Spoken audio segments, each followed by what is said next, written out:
On March 12, 2016, this is Social Lesson number 19, Day 2, Part 4. Greenbridge friends, and we've made it to Part 4, where you can take a look more at focus, awareness, countermeasures, and environmental factors. So if you're ready, let's go ahead and head for the table and see what we've got next. Well, first off, we're going to take a look at what happens when we have a one-suited hand or a two-suited hand. Well, it's more likely that somebody else is going to have a very distributional hand as well. So just be aware of that. If somebody starts off with 3 spades, I'm thinking somebody else is going to have a 6 or 7 card suit or a two-suited hand themselves. Okay, how about if somebody is short? Somebody has a singleton or a void. You see that in the dummy. I'd be thinking somebody else might also. So it's not in my hand, it's in one of the other opponent's hand if I see that in the dummy. So be aware that there'll probably be other shortness that is likely to be at the table also. Similarly, if we see an opponent leading a suit, a side suit, that we have 6 or 7 card suit, then we ought to be aware that somebody's leading from a short suit. It's probably a singleton. Glad it's not a void anyway, right? But if it is happen to be where somebody leads from a long suit, their partner may be. So if you have a situation where, let's say that you've got a 6 card side suit, and in your hand you've got a queen third, and in the dummy you've got ace 4 times, and you think, oh geez, they've led a 10, and maybe if they're leading away from the king, it can come around and I can get a finesse. Probably not. This is probably a singleton, isn't it, if you've got that long a side suit and they're leading it. So it goes to their partner's king, and then what happens is they come back in the suit and there's a ruff, and if they lead a high ranking suit like say a 9, they want a high ranking suit back. If they lead a low ranking card like say a 2, they want a low ranking to come back next time after the ruff. Come back in. They're going to do it to you again. So I watch out for those sucker finesses when it is a 6 or 7 card. I normally go up with the ace and just start playing trump. I get spooked. Your mileage may vary. And also, when you have a 4-4-4-1 situation, just be aware of the fact is that if the opponents aren't getting in the auction's over, you're in 3 or 4 of a major, let's say, don't be so surprised if it's a 4-1 split. Now we know that it's 3-2 most of the time. In fact, about 2/3 of the time. Just let's reverse the order. About 66, 62, 63% of the time, actually. And when it happens to be a 4-1, it's typically 1 and 4.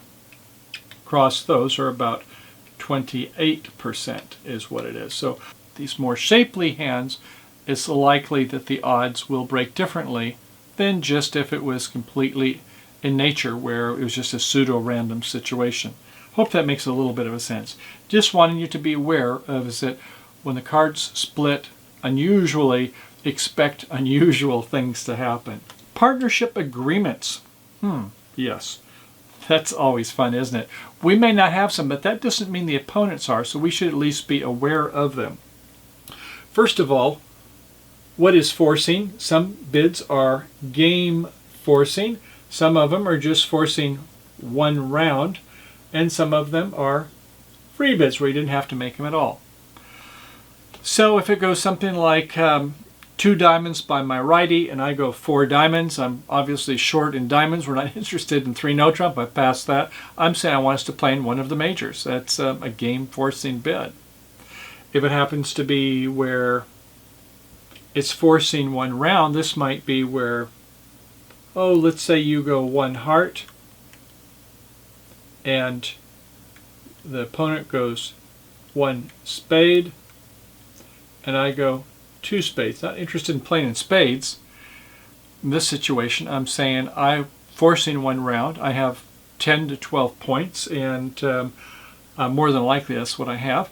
And now I am wanting you to bid again. If you bid 3 hearts, I guess you're just saying, goes pass, and you go 3 hearts, I guess you're saying you don't want to be in game. You've got maybe a 7 or 8 loser hand, so unless I've got extras, you want to stop. But that would be a forcing 1 round. How about a situation where we have these free bids? Well, this would be where one of us is not required to bid, but chooses to bid. Now, you may recall in this last hand, South had 11 points with a 5-4-3-1. Didn't open. Probably should have, shouldn't they? Especially in the spade suit. They initially passed. And then by the opponents, it went 1 heart. Partner in the north, they passed. Over in the east, they bid 2 hearts. That was ace, jack 3 times in diamonds and 4 hearts. Fine. And then the person who passed now bid 2 spades. Well, I'm not sure what that's all about, but aside from that, now over here in the west, they weren't obligated to bid. They could pass if they had a 7 or an 8 loser hand. Remember, they can count it now that we have a suit fit with a partner. So if they make a free bid, I would expect them to have a little better hand. They're not going to have an 8 loser hand. They've got maybe more like a 6 loser. And they could also, by the way, still make a help suit game try by bidding 3 clubs or 3 diamonds if they really thought they had that kind of a hand. But remember, in that case, when we saw that hand over in the west, they didn't have a lot of chunky honors. They required on finesses. And if this person, your partner, says 2 hearts, only count them for about 2 cover cards to get entries to their hand. If you need 3 or 4 finesses, forget it. They're not going to have 3 entries if they only bid 2 hearts, which is a sign-off bid, right? So be aware of your sign-off free bids, forcing 1 round, game forcing, and so on. Okay, we have Q bids, Q bidding the opponent's suit. Saw a look at that before. Jump Q bids, this might be like, let's say 1 diamond. The opponent's bid 1 spade, and your partner bids 3 spades. Well, that's a jump Q bid in the opponent's. Obviously, it's game forcing. Probably looking to go in 3 no trump and can't do it on their own. Maybe has half a stopper or 1 in stopper from you, so that the opening lead comes to your hand with maybe King Doubleton or something like that, rather than to their hand. And then splinters. This is going to be where a suit has either only 1 card in it or maybe none at all, a singleton or a void.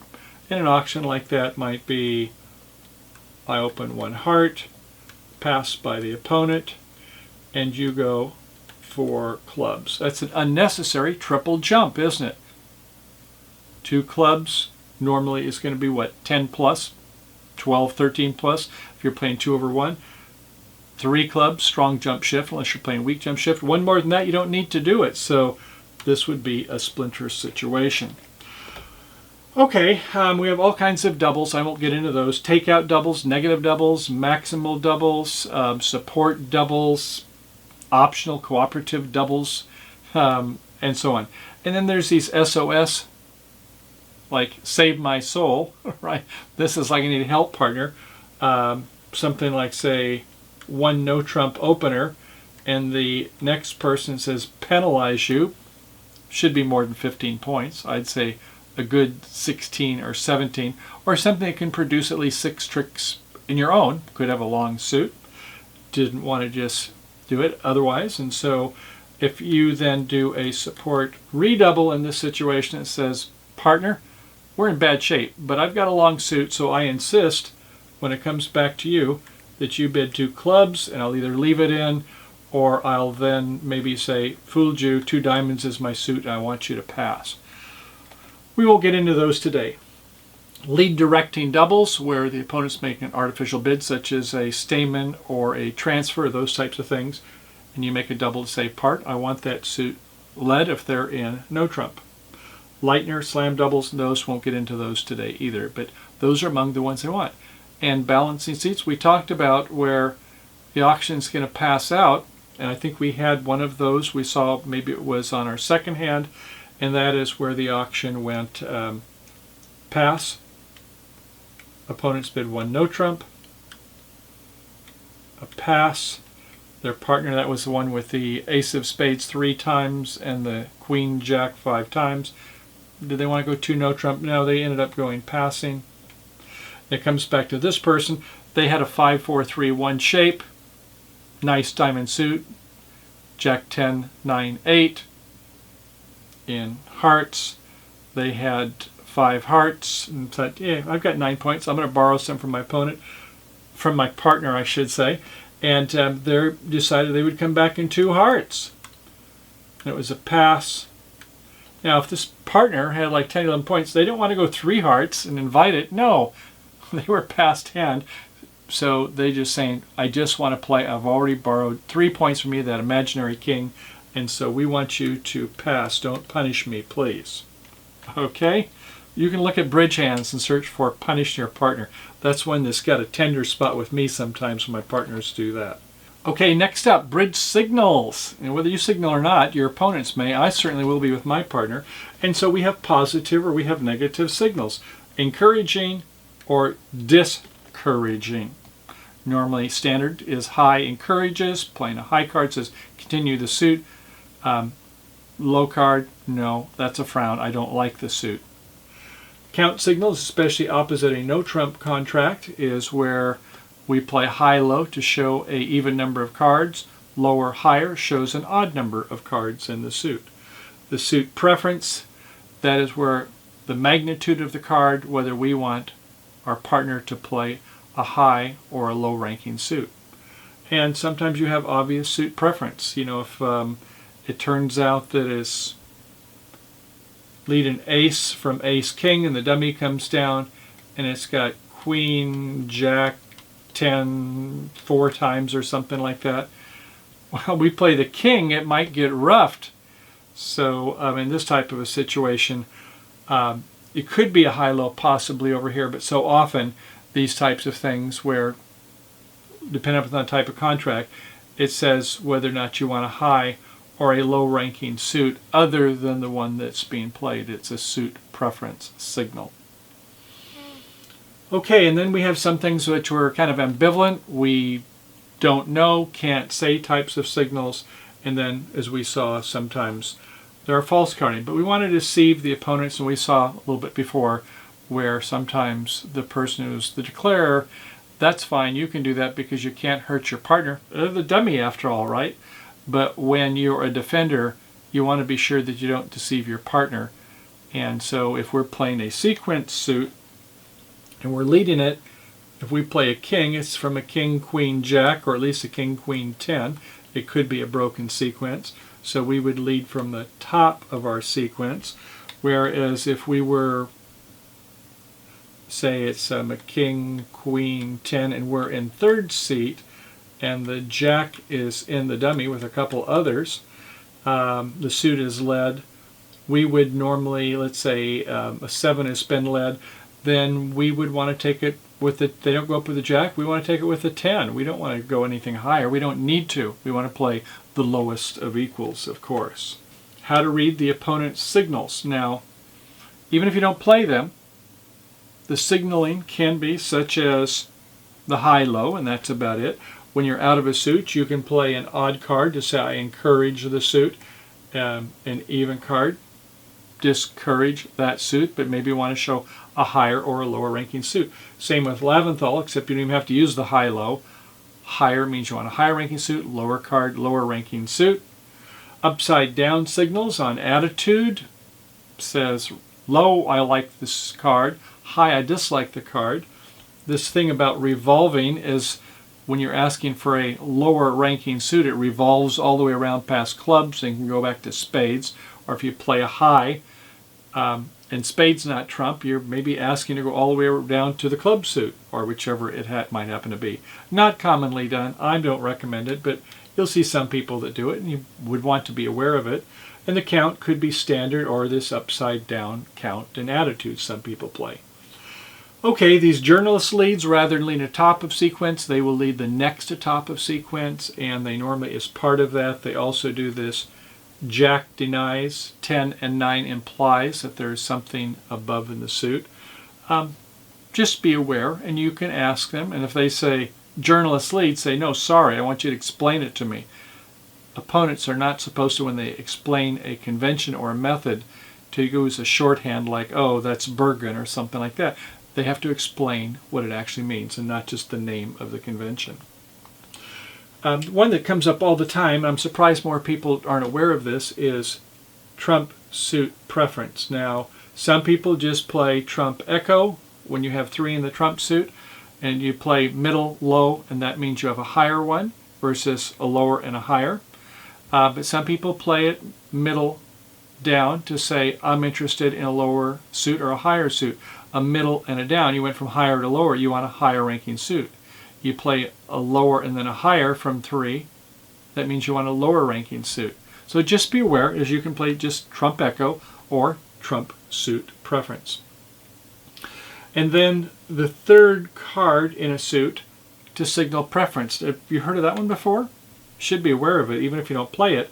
And that is where, let's say the queen is, let's say a 7 is played from your partner. A queen wins it in the dummy, and you can't beat the queen. Then your magnitude of your card shows whether you want a high or a low ranking suit, or which ones you're going to want. So if I played like a 2, I want a low ranking suit, a club or a diamond, whatever the low ranking suit is. If on the other hand, I don't play a 2 and I come back with a, let's say 8, then I'm saying I want a high ranking suit, maybe a spade or a heart or whatever is an unbid suit. Okay, then there is the bottom of something, top of nothing. I think we've talked about that, or spot leads. So if we play a low, we're promising a useful honor. And I don't consider a jack useful honor. Should be something above that, like a ace, king, queen. Obviously, it wouldn't be leading away from an ace in a trump suit, but a no trump it could be. Things that we can do to deduce our partner's holdings. The equal time principle is where we'll finish before we go to the table. And this is kind of, I hesitate how to say this best, but the notion is this. The opponents have won the contract, the opponents are playing, the declarer is taking a lot of time, going very slow. Well, I think it's for a reason. Somebody's got a card, and if you don't have the card in your hand, it probably is in the partner's hand. Now, we cannot needlessly take time, like if we've got a singleton, but if they're taking a good amount of time on their play, don't be so fast to play in just like a second or two. You might want to play in whatever your normal tempo is.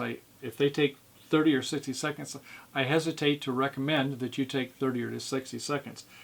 They may get a director call, and the director may want to know why you did that, and you would say, well, they took that long. Why shouldn't I be able to? I'm thinking also. It's kind of a tenuous ground, but be sure not to just play quickly when the declare is taking a lot of time. There's some reason they're doing it, and I don't think you want to play just so quickly. It's almost like showing your cards to say, oh, my partner must have the cards you're looking for, if you follow what I'm saying.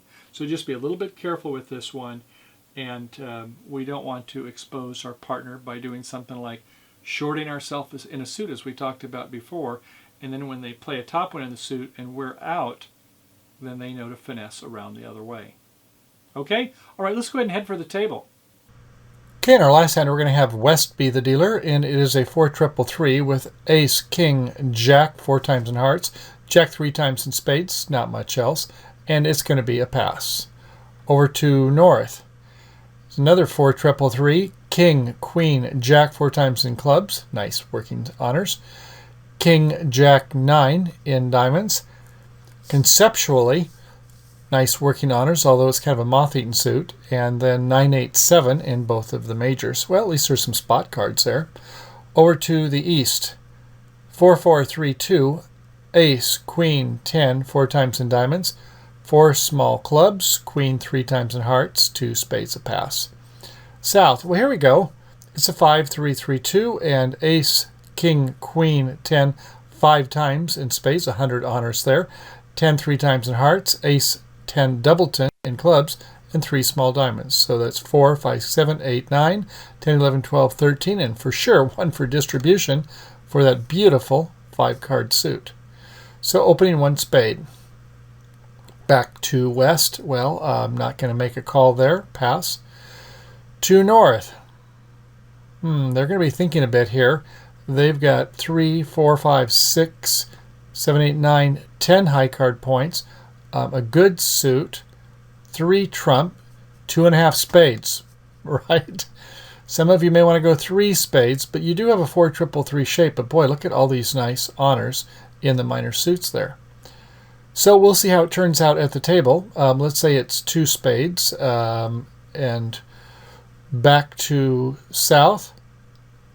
You've got 1, 2, 3 losers in diamonds. 1 in clubs is 4. 3 in hearts is 7, and your partner's only got 2 to a maximum of 3 covers. So no, even if they have 3 covers, it's still not going to get you the game. So you will pass. Opening lead, pretty easy on that one. That's going to be an ace of hearts. Ace of hearts and 7 from the dummy, low from the east hand, and a low from south. Could have done a false card here, couldn't they? Could have played a 10 or something. It wouldn't have hurt anything. At any rate, it ace out, and his partner, should we just continue with the king anyway? Well, it looks like they're asking for another suit. Not going to be club suit. Not going to be trump suit. Well, maybe in this diamond suit, there might be able to be some value there. Let's try it. So, playing a diamond, they play a top. I don't know. It would normally be a doubleton. But anyway, they played high. To the 9, to the 10, yes, the lowest of equals, and you can see the 10 is going to win. So, wow, what to come back in? Well, it looks like a heart suit, isn't it? And maybe this person was really playing a suit preference lead there. If they're more advanced players, might be to say, when you get in, partner, come back in a high-ranking suit other than trump. Okay, so why don't you go ahead and play a heart back? Sure enough, the jack does win it. And, okay, rinse, wash, lather, repeat. Play another diamond to the jack, to the queen, and that holds. Oh, isn't this fun? You can see the endorphins are starting to get triggered by the east and west. And I don't know about the cortisol over here in the south hand, but this isn't quite the way it turned out. It wasn't the cruise they shined up for. A heart back, and sure enough, it's overtaken by the king. And you know what's coming. Here comes another diamond to the king, to the ace. And, okay, so you've got 5 tricks. Very well done. Would you like to have another one? Well, sure, why not? Well, let's say you played a diamond, a club. I don't think a club's going to work. A trump isn't going to matter. How about if you played a diamond? Well, if you play a diamond, here's the problem. If they want to go for the ace, the king, or the queen, then we'll just duck with a heart or a club over here in the west hand. If they want to play the 10 of spades, we'll overtake it. We'll get one more trick. So we're in an uppercut situation here by west, no matter what is played by the south hand, even though they got this beautiful honors by a judicious play over here by the east, they're always going to get one more trick. So hard to believe that having 6 tricks already set them one. Let's say they play the 10 and goes up with a jack. Okay, and it looks like got 7 tricks. The best they can do is to get 5 tricks, down 2. So taking a look at it again, the ace of lead from ace king, that's always a good combination. And you would think that, well, maybe it should be played some encouragement. I don't know if you'd had higher than a 6 if you'd play it. But no, you want to make it as discouraging as possible. You wish you had a 2, 3, or 4, don't you? But over in west, they've got the 2. So, you can't play that one. And when it's the 3 over here, yeah, it looks like probably the 5 was the lowest they could play. Don't think it's a 5-4 in the hand. So it's asking for a switch. Let's see what happens at the real table. Okay, to south, yes, they definitely have a 1 spade opener. Over to the west, down at the bottom of the table, is going to be a pass. See how long it takes over here for north, over to the left to make a bid. They've got that 10 high, 3 spades, 10 high card points, and what are they going to do, 2 or 3? They make 2 spades. Okay, looking at the top of the table, tapping their cards a little bit, and they say pass. Okay, back over here to the South over to the right. Their cards are exposed a little, aren't they? They're kind of showing their cards to their left-hand opponent if they're looking, which is not good. Oh, they've got the cards changed. I don't know, almost like they heard me here. Although this was a couple days after the actual play. But, oh, I see they changed their hand because they wanted to put their bid out. And it looks like the auction passes out. Okay, so it's 2 spades as predicted. And let's see what the opening lead is. Should be the Ace of Hearts.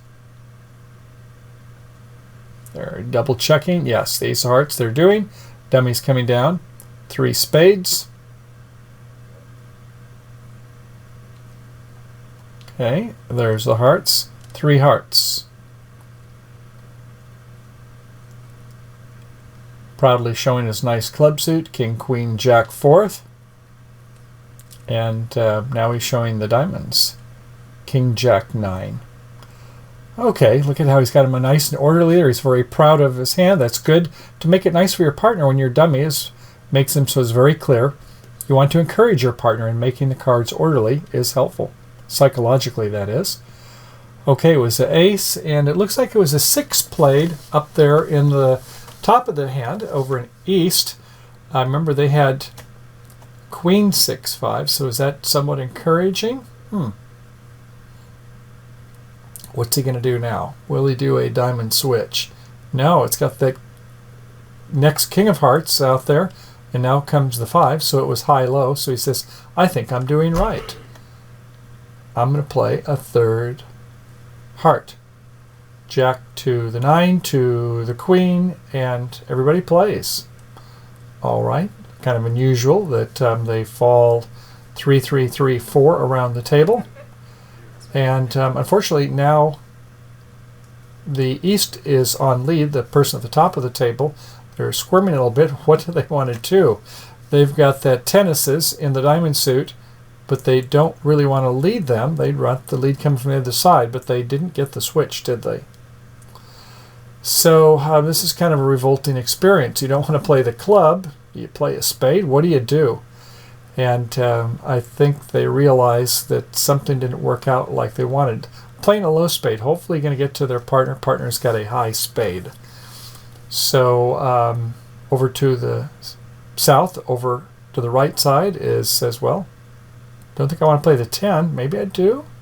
Thinking about it a little bit. Wondering if this is a trick. You've got an 8-card suit, and a spade has been played. So they're thinking, and they do play low, don't they? How about that? And so the Jack does win a trick. So you could have played the Queen, then the King, and then the Ace. Had nothing to lose by that, so declare South to the right. Slipped up on that one. Okay, are we coming back in a diamond? No, playing that 13th heart. Still not getting it back. Well, there's not going to be a lot of entries anyway to get into the hand at the bottom of the table in West. So a pitch from the dummy. And partners like, oh, I'm going to pitch also, and there comes a spade. Okay. So 1 round of spades and 1 more have been played by the South hand over on the right. Now they're going to do due diligence. They're going to start pulling spades. Another round of spades. So we'll speed up the motion here. That was the last trump, Ace of Clubs, and then unblocking the clubs, going to the dummy, and going to be pitching some of those red losers, get some of those diamond losers that otherwise you would have had 3 losers. But because on the opening lead it was an Ace of Hearts and then a King of Hearts rather than a diamond switch, obviously clubs wouldn't have been making sense. So unfortunately the defenders weren't able to set them too, and they get all their tricks. Well, okay, bridge friends, congratulations. I hope you enjoyed the show, and we had quite a bit we covered here today, didn't we? A lot of things that happened, but if nothing else, I hope that you got the concept of that when we're at the table, focus is a very important factor. We have to focus on the right things. True, we can get fixated and focus on the wrong things. That means we have to have practice to get our speed, get our skills, be a good declarer. We have to know how to be a good defender. We We have to know what they're doing so we can do the opposite. And we have to have not only self-awareness, be aware of what's going on, are cards being exposed to an opponent, are we giving tells, but situational awareness. Do we know what's happening with the environmental factors at a certain point in time? We'll get more in a later lesson into the environmental factors. And then that means sometimes we have to have our countermeasures. Remember, we have hundreds of decisions we have to make in every hand. And so over a period of 3 hours, there's a whole lot of things going on there. And that means it's incumbent upon us to get a good breath of fresh air, sit up straight, get up sometime between hands, take a walk sometimes if that helps us, stretch a little bit, kind of loosen up, and just kind of generally be at the table. So we talked a lot of things in terms of specific tactics, about some on the odds, and we saw at the table some of the things that a good line of play, to be aware of what the declarer is doing. Remember, we do promotions, we do roughs, and if we need to, we do finesses, and to combine these all together, and we'll be off on the road to success. So, bridge is a fascinating game. I hope you had an enjoyment watching this lesson. If you need to, you can go ahead and review some of those again and see if you come up to speed, but we are through now with part 2. So we're going to go into leads on our next lesson, so we look forward to seeing you soon at a bridge theater near you. Thanks for coming and have a great day playing bridge. Bye for now.